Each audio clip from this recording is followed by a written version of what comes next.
사랑해 주님 감사합니다. 저희를 사랑하시고 보호하시고 가장 좋은 것들로 늘 공급하여 주시면 감사합니다.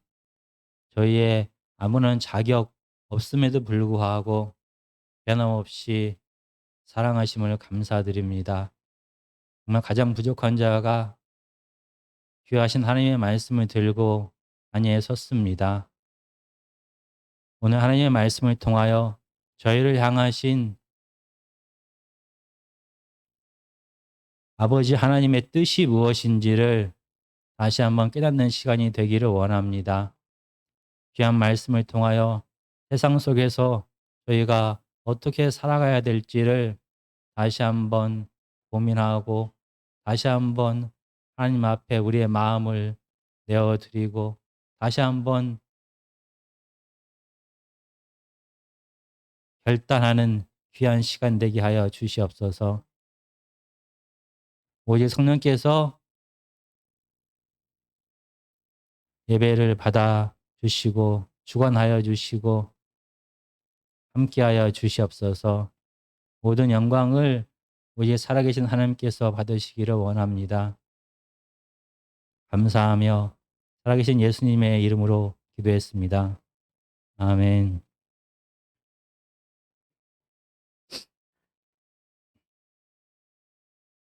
미국의 16대 대통령인 아브라함 링컨은 여러분들이 잘 아는 이런 얘기를 했다고 합니다. 많은 사람들을 짧은 시간 동안에 속일 수 있습니다. 또한 한 사람을 오랜 시간 동안 속일 수도 있습니다. 그러나 많은 사람을 오랫동안 속일 수는 없습니다.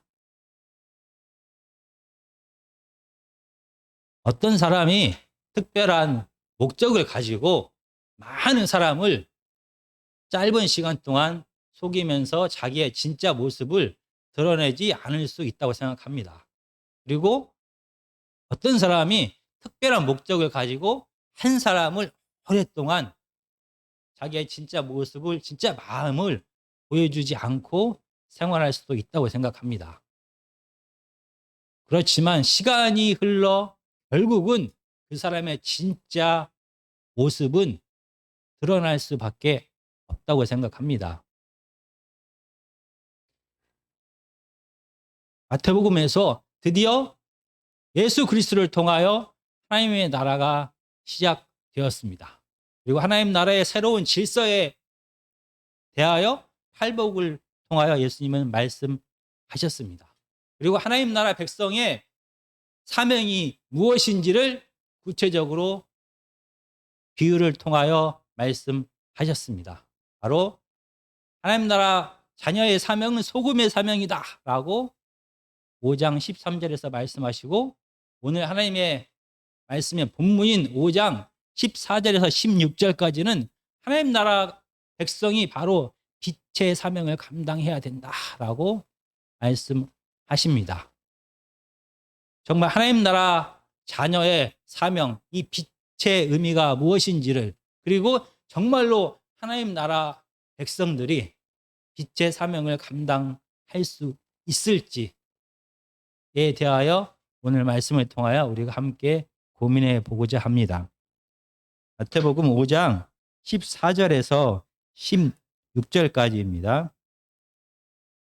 너희는 세상의 빛이라. 산 위에 있는 동네가 숨겨지지 못할 것이요 사람이 등불을 켜서 말 아래에 두지 아니하고 등경 위에 두나니 이러므로 집안 모든 사람에게 빛이 느니라. 이같이 너희 빛이 사람 앞에 비치게 하여 그들로 너의 착한 행실을 보고 하늘에 계신 너희 아버지께 영광을 돌리게 하라.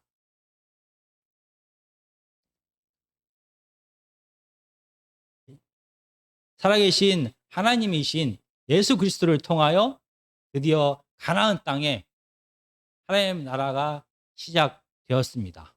그리고 팔복을 통하여 하나님 나라의 질서, 하나님 나라의 통치 원리가 무엇인지를 말씀하셨습니다. 세상의 질서와 너무나 다른 하나님 나라의 지혜에 대하여, 통치 원리에 대하여 말씀하십니다. 승리를 주겠다, 부유하게 하겠다, 강건하게 하겠다, 다스리게 하겠다 라는 것을 약속하지 아니하시고, 도리어 하나님 나라의 자녀는 가난하게 될 것이다, 애통하게 될 것이다, 자기의 뜻대로 하지 못하게 될 것이다, 자기의 모든 생각을 내려놓고 바보처럼 온전히 하나님께만 순종하게 될 것이다. 그리고 자기 자신과 자기의 영광을 위하여 사는 것이 아니라 하나님의 영광을 위하여 살게 될 것이고, 그 결과 다른 사람들에게 하나님께 주신 모든 것을 베풀고 나누는 삶을 살게 될 것이다. 그래서 그 하나님 나라의 자녀들을 통하여 이 세상에 하나님의 평화가, 화평이 확산되게 될 것이다 라고 예수님은 말씀하셨습니다. 거기에 더해서 하나님 나라에 참여하는 하나님의 자녀들은 구약의 선지자들처럼, 그리고 예수님처럼 고난을 받게 될 것이다 라고 이렇게 말씀하셨습니다. 물론 이 모든 구원의 역사 위에 하나님께서 함께 하실 것을 분명히 약속하셨습니다. 이렇게 새롭게 시작되는 하나님 나라의 통치 원리, 질서에 대하여 말씀하신 다음에 이 하나님 나라의 자녀들의 사명이 무엇인지를 비유로 말씀하셨습니다. 하나님 나라의 자녀는 이 세상에서 소금의 사명을 하게 될 것이다 라고 얘기합니다. 소금이 하는 가장 큰 두 가지 역할은 바로 음식 고유의 맛을 살리는 것입니다. 그리고 음식이 부패하는 것을 막아줍니다.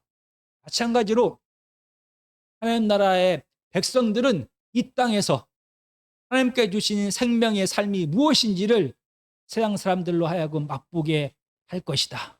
살아있는 것이 무엇인지를, 생명을 가지고 살아있는 게 무엇인지를, 그리고 다른 사람으로 하여금 생명력 있는 삶을 살게 하는 자가 바로 하나님 나라의 자녀이다 라고 말씀하셨습니다.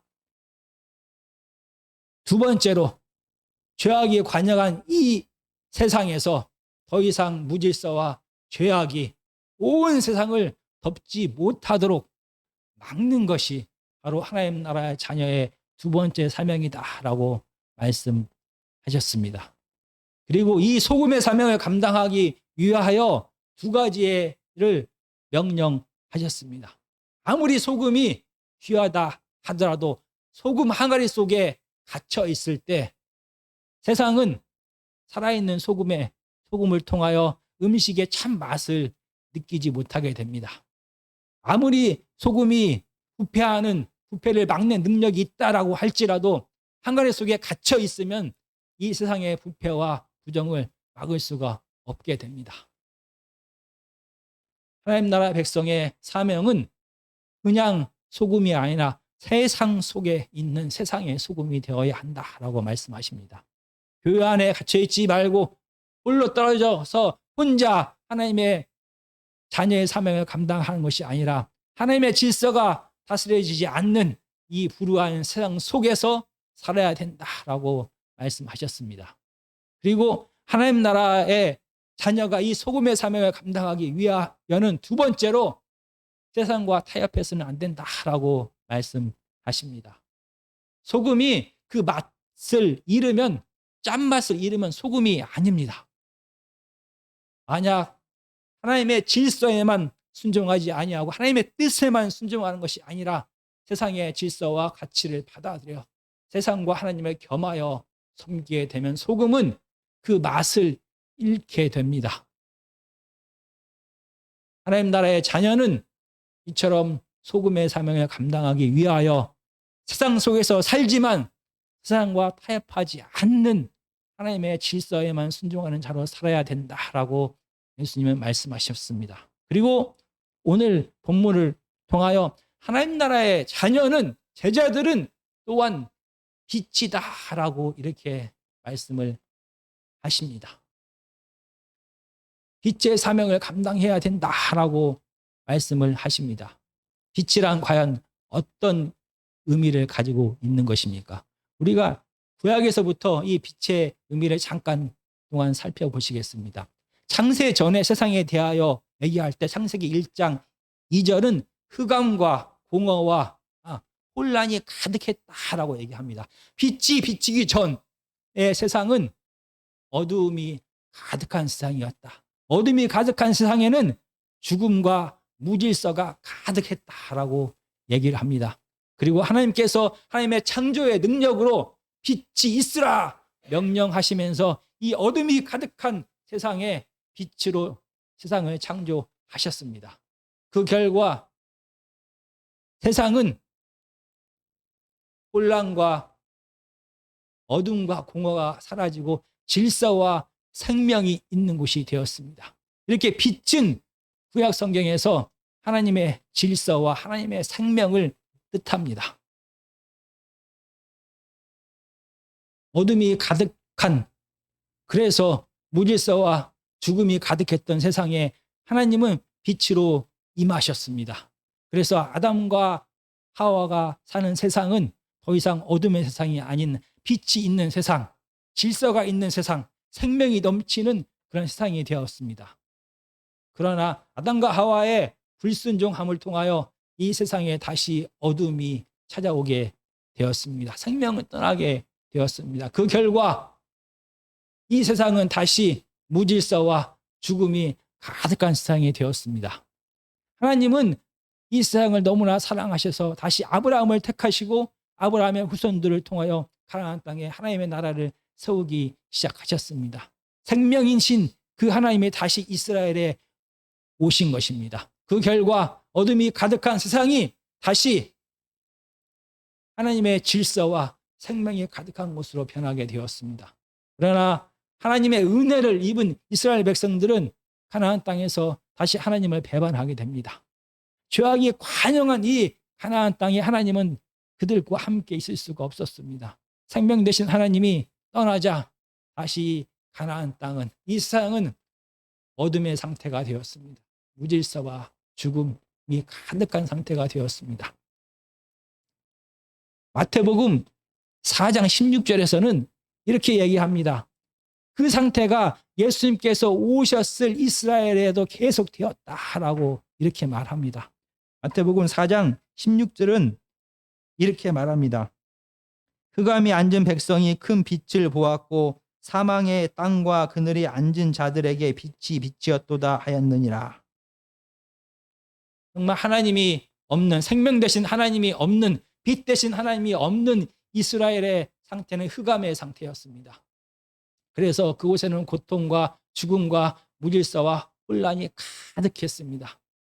바로 그때에 빛 대신 예수 그리스도께서 이스라엘 땅에 오셨다라고 마태는 하나님의 구약의 이사야 선지자의 말을 통하여 이렇게 인용을 합니다. 이 어둠이 가득했던 이스라엘 땅에 빛 대신, 생명 대신 예수님께서 오셨습니다. 구약과 신약에서 빛은 바로 하나님의 질서와 하나님의 생명이다라고 말씀했습니다. 그렇다라고 하면 이 예수님이 오신 다음에 예수 그리스도의 사역은 바로 이 빛의 사역을 감당했다라고 우리는 말할 수가 있습니다. 바로 마태복음에서 이 예수 그리스도의 사역을 마태복음 4장 23절과 24절은 간단하게 이렇게 말합니다. 예수께서 온 갈릴리에 두루 다니사 그들의 회당에서 가르치시며 천국 복음을 전파하시며 백성 중에 모든 병과 모든 약한 것을 고치시니 그의 소문이 온 수리아에 퍼진지라. 사람들이 모든 앓는 자 곧 각종 병에 걸려서 고통당하는 자, 귀신 들린 자, 간질하는 자, 중풍병자들을 데려오니 그들을 고치시더라. 이 어둠이 가득한 세상에 빛으로 예수님이 오셨습니다. 예수 그리스도의 사역을 마태복음은 이렇게 간단하게 기록합니다. 예수 그리스도의 사역은 한마디로 말하면 하나님 나라의 질서, 새로운 질서를 가르치셨습니다. 이 땅에 무질서한 이 어둠의 땅에 하나님의 질서로 임하셨습니다. 그리고 죽음이 가득한 땅, 죄와 그 결과 찾아오는 죽음, 병듦, 악함, 연약함들의 문제를 해결하셨습니다.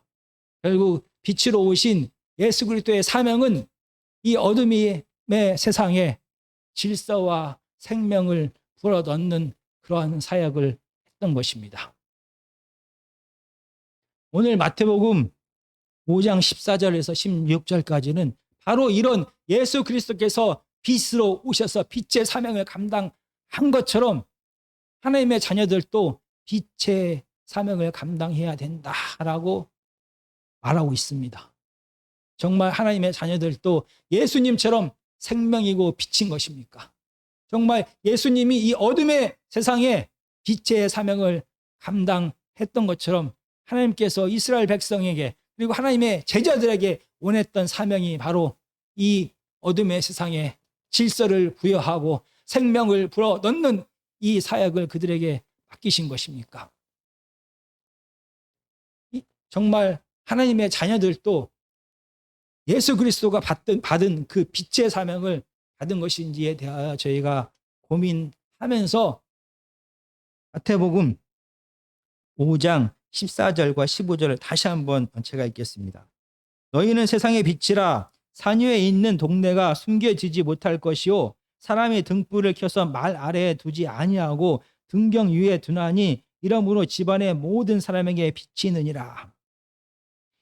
이 하나님의 자녀의 빛의 사명에 대하여 말씀하시면서 이 빛의 특성에 대하여 예수님은 먼저 말씀하셨습니다. 이 빛은 감추이거나 숨겨질 수가 없다라고 이렇게 말씀하십니다. 그러면서 앞부분에서 다른 예를 하나 또 비유로 말씀하십니다. 산 위에 있는 동네가 숨겨지지 못하는 것처럼 이렇게 얘기합니다. 어둠 속에서 빛이 비치게 되면 도저히 어떤 방법으로도 이 빛을 감추거나 숨길 수 없습니다. 그런데 산 위에 있는 동네가 그러하다라고 이렇게 먼저 말씀하십니다. 아마 이 산 위에 있는 동네에 대하여 말씀하실 때 아마 예수님은 이사야 2장에 있는 2장 2절과 4절에서 나오는 예루살렘에 대하여 아마 생각을 하셨던 것 같습니다. 이스라엘의 수도인 예루살렘은 이스라엘 땅에서 가장 높은 산 위에 세워졌습니다. 그리고 이스라엘의 수도인 이곳은 세워질 때 대리석으로 이 도시를 세웠습니다. 그래서 햇빛이 비치게 되면은 높은 곳에 세워진 이 예루살렘 도시를 그 지역에 있는 모든 사람들이 다 볼 수밖에 없었습니다. 그리고 밤에는 이 하나님의 성 예루살렘 안에 너무나 많은 사람들이 살고 있었는데 그들의 집에서 켜놓은 등잔불 때문에 밤에는 높은 곳에 있는 예루살렘 성을 그 주위에 있는 모든 사람들이 다 볼 수밖에 없었습니다. 이렇게 산 위에 높은 곳에 세워져 있는 예루살렘 도시를 감출 수도 없고 숨길 수 없는 것처럼 빛의 사명을 감당하는 이 빛을 모든 사람들이 보게 될 것이다 라고 얘기를 합니다. 왜 하필이면은 바로 이 빛에 감추어질 수도 없고 숨겨질 수 없다라는 말씀을 하시면서 왜 이사야 2장에 있는 예루살렘에 대한 얘기를 하셨을까에 대해서는 조금 이따가 다시 한번 말씀을 전하고자 합니다. 결국 하나님의 자녀의 사명, 이 빛의 사명은 감추어지지도 않고 숨겨지지도 않는다라고 얘기합니다. 그러면서 구체적으로 하나님의 자녀의 사명, 이 빛의 사명이 무엇인지를 다시 한번 말씀하십니다. 분명히 마태복음 5장 14절에서 16절까지는 하나님의 자녀가 너희가 팔복의 가치를 하나님의 질서를 순종하는 하나님 나라에 참여하기를 원하는 너희들이 바로 빛이다라고 분명하게 이렇게 말합니다. 그러면서 빛의 사명에 대하여 이렇게 말합니다. 너희 빛이 사람 앞에 비치게 하라라고 얘기합니다. 이 빛을 마치 소금 항아리 속에 감추어 두어서는 그 사명을 감당하지 못하는 것처럼 말 아래 70에서 8리터나 되는 큰 항아리 속에다 감춰놓지 말고 모든 세상 사람들이 볼 수 있도록 사람들 앞에 비치게 하라라고 이렇게 얘기합니다. 세상 사람들에게 빛의 사명을 감당하는 것은 빛을 비춰라라는 것입니다. 이 빛을 비추는 것이 무엇인지에 대하여 16절은 빛이 세상의 빛이었습니다. 사람들은 빛을 보게 되었습니다. 근데 16절은 이렇게 얘기합니다. 너희 착한 행실을 보고 라고 얘기합니다. 그렇다라고 하면 하나님 자녀의 빛의 사명, 빛을 온 세상에 비추라 라는 예수 그리스도의 명령은 세상 속에서 착한 행실을 하라라는 것으로 이해할 수가 있는 것입니다. 빛의 사명은 어둠이 가득한 세상 속에서 착한 행실을 하는 것입니다. 그래서 많은 사람들이 이 하나님의 자녀들의 착한 행실을 보게 하는 것이 바로 하나님의 자녀의 사명인 것입니다. 착한 행실은 무엇입니까? 우리가 성경에서 착한 행실은 하나님의 율법에 충성하는 그런 자의 모습입니다. 하나님의 율법을 충실하게 지키는 것이 바로 착한 행실입니다. 그렇지만 마태복음 5장 속에서 착한 행실은 조금 더 구체적으로 우리가 생각을 해봐야 됩니다. 바로 착한 행실은 바로 앞에 나오는 팔복의 가치를, 팔복의 질서를 그대로 온전히 순종하는 자입니다. 팔복을 통하여 하나님 나라의 새로운 질서를 예수님은 말씀하셨습니다. 그래서 착한 행실은 바로 팔복의 질서를 그대로 따라서 온전히 행하는 자입니다. 좀 더 구체적으로 말하면 팔복을 통하여 하나님의 자녀가 이 땅에서 해야 될 일이 무엇인지를 한 단어로 얘기하면 화평을 만드는 것이다 라고 우리는 배웠습니다. 온 세상, 어둠이 가득한 세상에 화평을 만드는 것이 바로 하나님 나라의 자녀들이 해야 될 착한 행실인 것입니다. 화평은 하나님의 의가 이 땅에 실현된 상태를 화평이다라고 말합니다. 하나님의 의는 하나님의 창조 질서가, 하나님의 뜻이 이 온 세상에 실현되었을 때 이것을 의다라고 얘기합니다.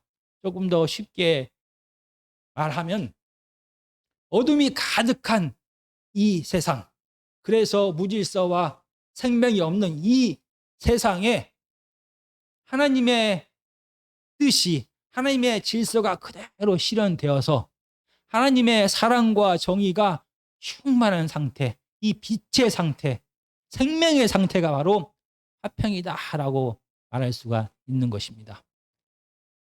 화평은 우리가 구약에서 우리가 봐왔던 어둠과 반대되는, 그래서 어둠이 물러가고, 그래서 무질서와 죽음이 물러가고 하나님의 사랑과 기쁨과 생명이 넘치는 상태가 바로 화평의 상태인 것입니다. 그렇다라고 하면 하나님의 자녀의 사명은 바로 어둠을 물리치고 어둠을 몰아내고 이 세상에 하나님의 질서를 세우고 하나님의 생명을 공급하는 것이 바로 하나님의 자녀의 사명인 것이고, 그게 바로 착한 행실인 것입니다. 그렇다라고 하면 바로 우리가 마태복음 4장에서 봤던 예수 그리스도께서 이 땅에 오셔서 하신 사명, 어둠이 가득한 이 땅에 오셔서 빛의 사명을 감당하셨다라고 얘기했습니다. 두 가지 일을 하셨다. 바로 하나님의 나라의 질서를 세우고 하나님의 생명을 공급하는 그 사명을 했던 것이 예수 그리스도십니다. 이 땅에 세상에 질서가 가득한 곳, 그래서 무엇이 옳고 그런지를 모르고 자기의 뜻대로, 자기의 죄성이 이끌어가는 대로 살아가는 세상 사람들에게 하나님의 빛이, 예수 그리스도께서 이 세상에 오셨습니다. 생명이시고 빛 되신 그분이 오셔서 무엇이 옳고 그른지를 가르쳐 주셨습니다. 하나님의 질서가 무엇인지를 가르쳐 주셨습니다. 그리고 온 죽음이 가득한 이 세상, 두려움이 가득하고 고통이 가득한 이 세상을 변화시켜서 생명력을 불어 넣으셨습니다. 그리고 마침내 이 어둠의 근원이 된 죄의 문제를 해결하기 위하여 십자가에서 죽으셨습니다.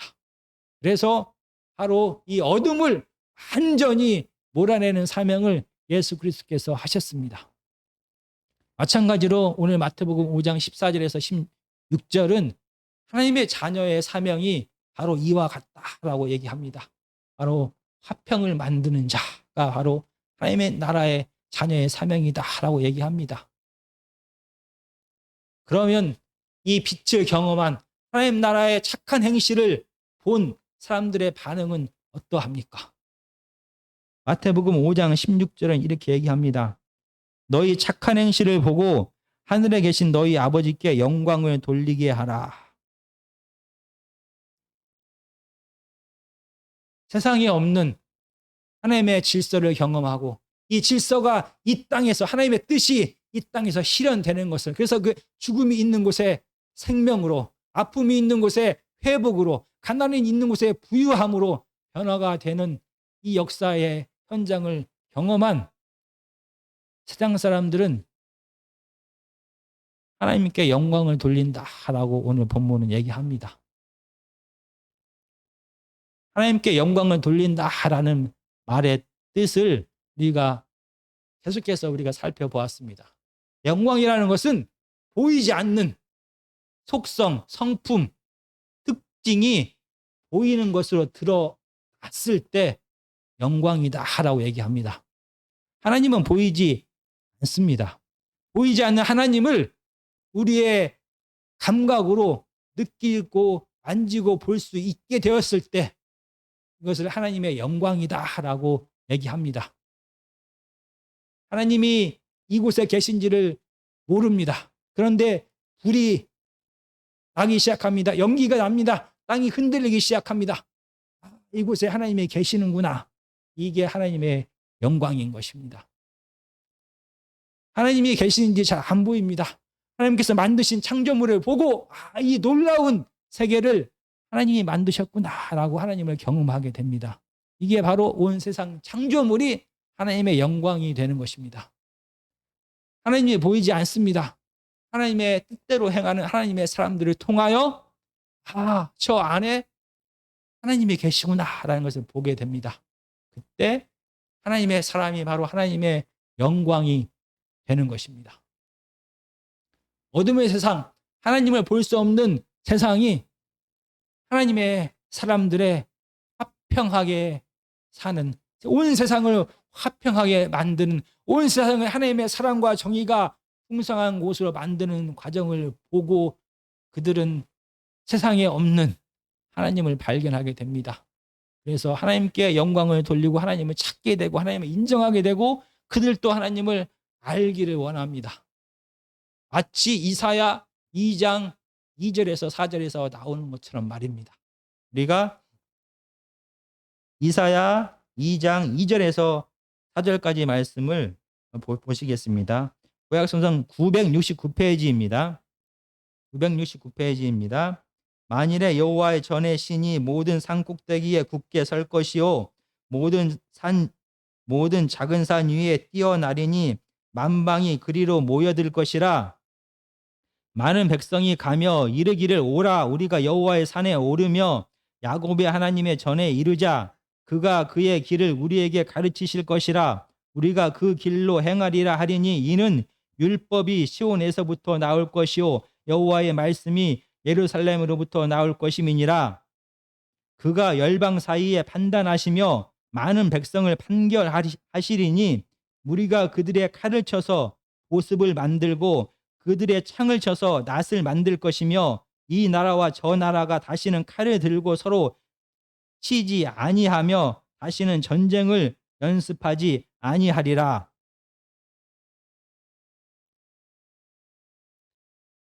지금 이사야 2장 2절과 4절은 이사야를 통하여 하나님 나라가 성취되었을 때의 모습을 말합니다. 바로 온 세상은 그들의 가치, 세상의 질서, 힘과 쾌락을 추구하면서 살아갑니다. 그 결과 모든 세상 속에는 두려움과 투쟁과 분쟁과 미움, 전쟁이 끊이지 않게 됩니다. 그들의 마음속에는 참 위로와 참 평안과 참 기쁨과 참 자유와 참 사랑을 경험하지 못하게 됩니다. 그런데 그들은 다른 곳이 아닌 예루살렘에 참 평화가 왔다, 참 화평이 왔다라는 것을 보게 될 것입니다. 그래서 그들은 이 소식을 듣게 됩니다. 도저히 사람의 지식과 능력과 지혜로는 이 세상을 전쟁이 없는 나라, 미움이 없는 나라, 분쟁이 없는 나라, 이웃이 이웃을 내 몸처럼 사랑하는 나라를 만들 수가 없습니다.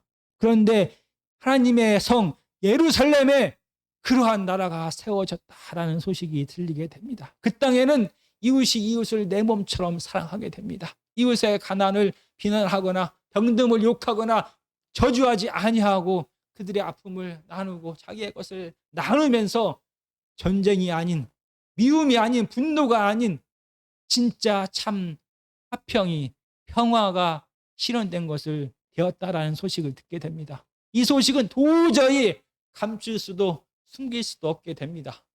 그러자 하는 이방 나라들이 하는 얘기입니다. 예루살렘으로 가자.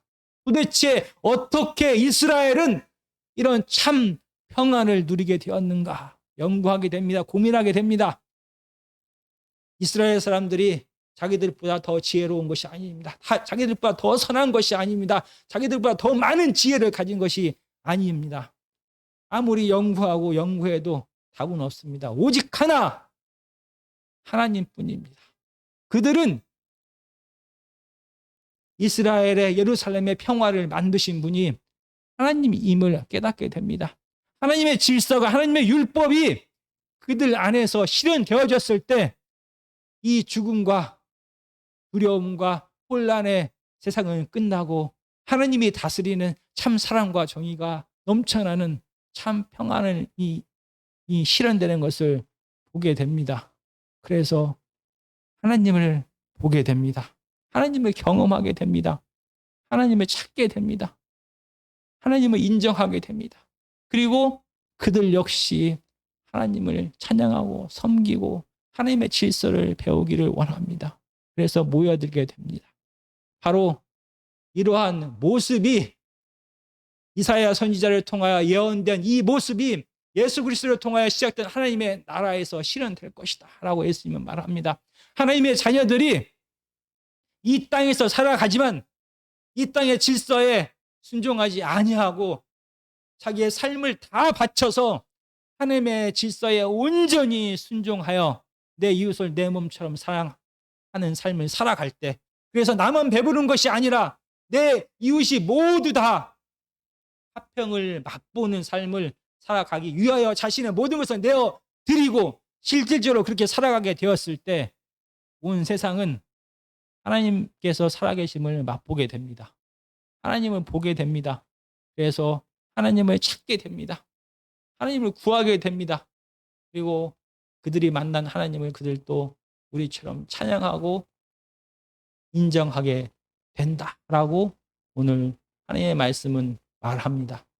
하나님의 자녀의 사명은 이렇게 어둠이 가득한 세상에 빛으로 오신, 그래서 빛의 사명을 감당하신 예수님처럼 세상의 질서가 아닌 하나님 나라의 질서를 선포하고 하나님 나라의 질서대로 살아서 온 땅을 생명이 넘치는 세상으로 만드는 것이 바로 하나님 나라의 자녀의 사명, 빛의 사명이다 라고 오늘 성경은 말합니다. 정말 이 놀라운 사명을 하나님의 자녀들이 받았습니다. 이 놀라운 사명, 빛의 사명을, 그래서 성경은 오늘 마태복음은 예수님께서 너희는 빛이다 라고 얘기를 하셨습니다. 그리고 예수 그리스도께서 이 땅에서 빛의 사명을 감당하신 것처럼 너희들도 이 세상 속에서 이런 빛의 사명을 감당하라라고 명령하셨습니다. 정말 하나님의 자녀들이 예수님의 말씀처럼 빛입니까? 그리고 예수 그리스도께서 죽음을 다해서 이 빛의 사명을 감당했던 것처럼 하나님의 자녀들도 제자들도 이 빛의 사명을 정말로 감당할 수가 있는 것입니까? 혼자 죽음이 다스리는 세상의 질서가 다스리는 세상에서 떨어져서 혼자 생활하는 것이 아닙니다. 세상은 계속해서 우리를 유혹하고 자기들과 다른 삶의 방식을 쫓아가는 하나님의 자녀들을 핍박할 것입니다. 외부로부터의 핍박뿐만이 아니라 우리 안에는 하나님의 자녀 역시 그 안에 힘과 쾌락을 추구하는 죄성이 뿌리 깊이 박혀 있습니다. 그럼에도 불구하고 정말 예수님처럼 이 빛의 사명을 잘 감당할 수 있을까요?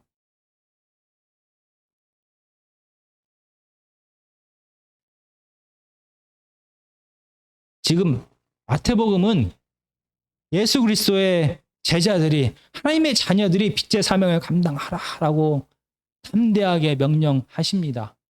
그리고 나서 해답을 어떻게 하면 정말 이 빛의 사명을 감당할 수 있을까에 대해 고민했을 때 해답을 마태복음 5장 6절에서 계속해서 말을 합니다. 그 답은 바로 바리새인들의 삶에서 우리가 빛의 사명을 어쩌면은 감당할 수도 있겠다라는 힌트를 얻을 수가 있게 됩니다. 마태복음은 처음부터 끝까지 계속해서 예수 그리스도의 적으로 바리새인이 있다라고 말을 합니다.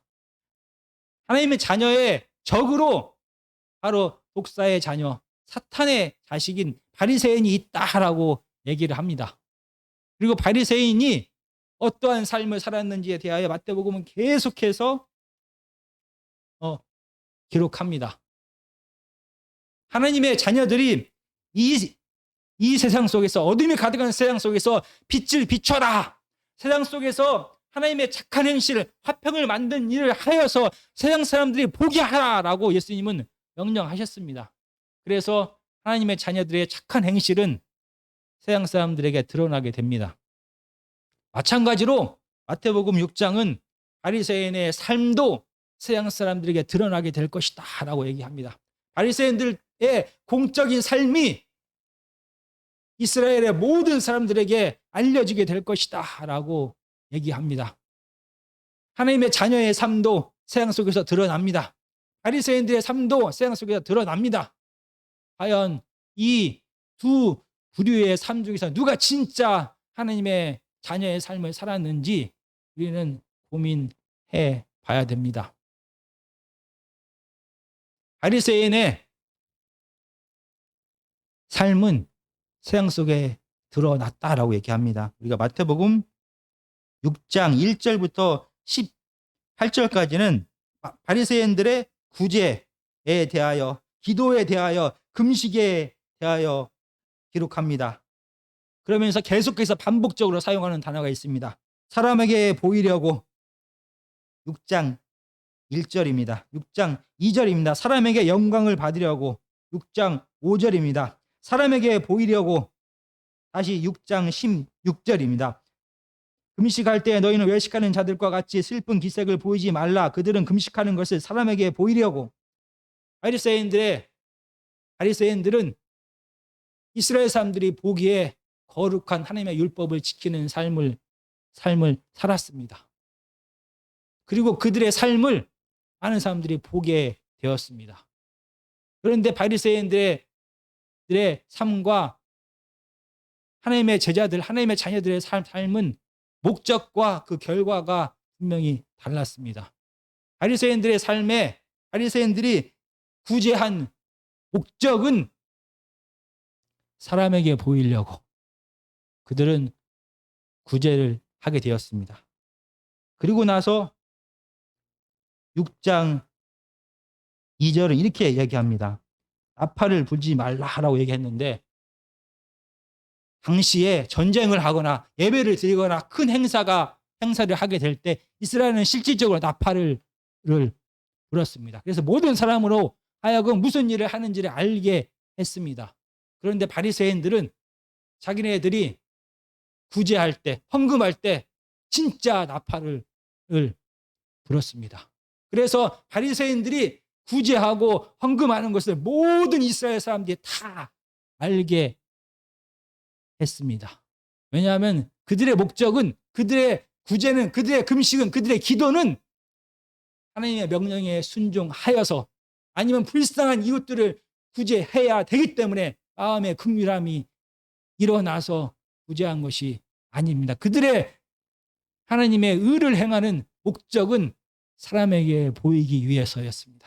그래서 사람으로부터 인정받고 싶었습니다. 그래서 그들이 하는 모든 행동들은 모든 사람들에게 다 알려지게 되고 많은 사람들은 바리새인들의 삶을 알게 되고 그들을 칭찬하고 바리새인들을 인정하게 되었습니다. 반면에 하나님의 자녀의 구제는 다릅니다. 하나님의 자녀의 기도는 다릅니다. 하나님의 자녀의 금식은 다릅니다. 하나님의 자녀의 구제는 내가 누리는 이 평안을, 이 위로를, 이 생명력 넘치는 삶을 내 이웃이 살지 못하는 것을 보게 됩니다. 안타깝게 생각합니다. 불쌍하게 생각합니다. 내가 누리는 화평을 그들도 누리기를 원합니다. 그래서 누가 보든지 안 보든지 그들을 돕게 되고 사랑을 베풀게 되는 것입니다.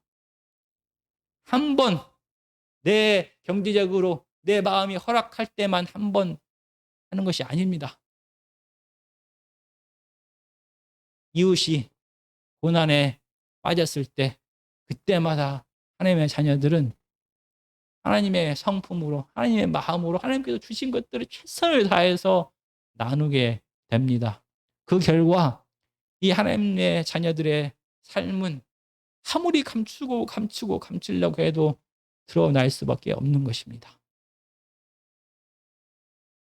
이렇게 목적이 달랐습니다. 그 결과도 달라집니다. 바리새인들이 금식을 하고 기도를 하고 구제를 한 그 결과 그들이 얻는 것은 무엇입니까? 세상 사람들의 칭찬과 인정과 영광을 받게 됩니다. 그래서 세상 사람들의 인정을 받기를 원하는 그 마음 때문에 그들은 그 일을 했기 때문에 그 결과를 그대로 누리게 됩니다.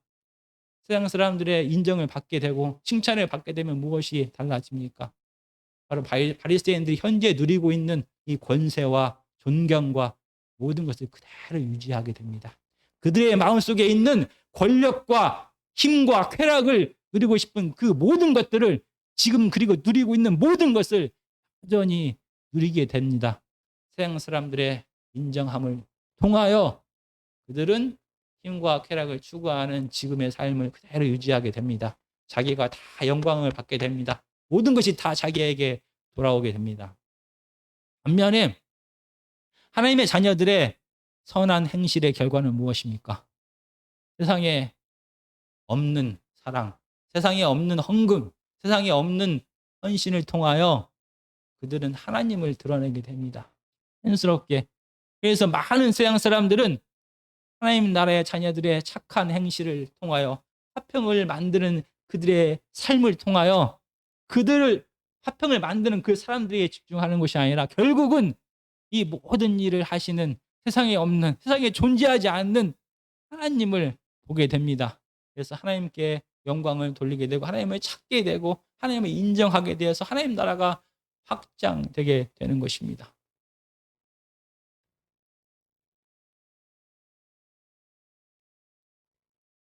정말 한 사람을 오랫동안 우리는 속일 수 있습니다.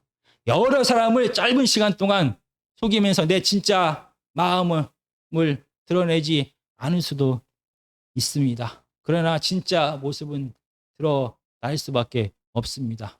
왜냐하면 바리새인들은 그들이 선한 일을 하는 목적이 바로 자기가 영광 받기 위하여, 자기가 누리고 있는 모든 것을 계속 누리기 위하여 사람들의 인정이 필요했을 뿐입니다. 그래서 그들은 자기가 할 수 있는 만큼만 행할 수밖에 없게 됩니다. 필요에 따라서 이 불우한 이웃들의 필요를 채워주는 삶을 계속해서 살 수가 없습니다. 왜냐하면 살다 보면은 내가 가지고 있는 재원은 한정되어져 있기 때문입니다. 그래서 내 목적은 진짜 불우한 이웃들로 하여금 화평을 누리는 삶을 살게 하는 것이 아니라 내가 많은 사람들로부터 인정받아서 지금까지 내가 누리는 모든 것을 여전히 계속 누리고 싶은 것이 목적이기 때문에 그들의 마음에는 이 모든 것을 하나님의 뜻대로 스스로가 했다라고 그들은 자위합니다. 그래서 스스로를 나는 의로운 사람이다라고 이렇게 얘기를 합니다.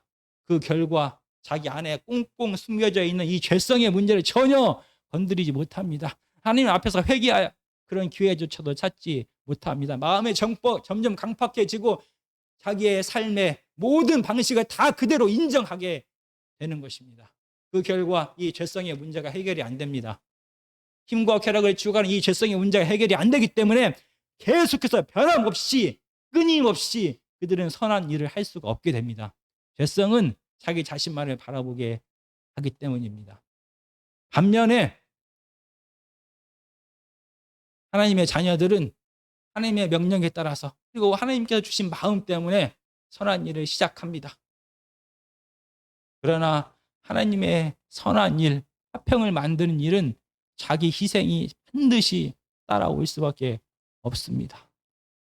한 번 내가 정한 내 범위 속에서 한 번, 두 번 하나님의 선한 일을 하는 것이 아니라 하나님이 원하실 때마다 계속 순종하면서 이 선한 일을 계속하려면 우리는 자연스럽게 깨닫게 됩니다. 내 안에 사랑이 없다는 것을 깨닫게 됩니다. 내 안에 물질이 없다는 것을 깨닫게 됩니다. 내가 내 가족과 나 자신을 위하여 쓸 수 있는 물질이 너무나 적다는 것을 깨닫게 됩니다. 나는 부족하여서 아무것도 할 수 없다는 것을 깨닫게 됩니다.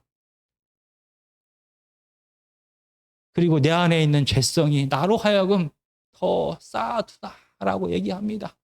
내 안에 있는 죄성이 나로 하여금 이만하면 됐다라고 얘기를 합니다. 더 이상 하지 말라라고 얘기합니다. 이 죄성 앞에서 우리는 무너집니다. 하나님께서 우리에게 그런 마음을, 하나님의 마음을 주셨기 때문에 우리는 하나님 일을 계속합니다. 그러나 여전히 우리 안에는 죄성이 존재합니다. 우리는 하나님 앞에 무릎 꿇을 수밖에 없습니다. 하나님, 나는 빛이 아닙니다. 나는 정말로 스스로 빛이 될 수도 없는 자입니다. 나는 한 영혼을 내 몸처럼 내가 사랑할 수도 없는 자입니다. 하는 것을 고백하게 됩니다. 하나님의 자녀는 울부짖으며 하나님 앞에 무릎 꿇을 수밖에 없습니다. 나는 절대로 빛이 아닙니다. 빛의 사명을 감당할 수 있는 능력도 지혜도 사랑도 아무것도 없습니다. 하는 것을 고백하게 됩니다.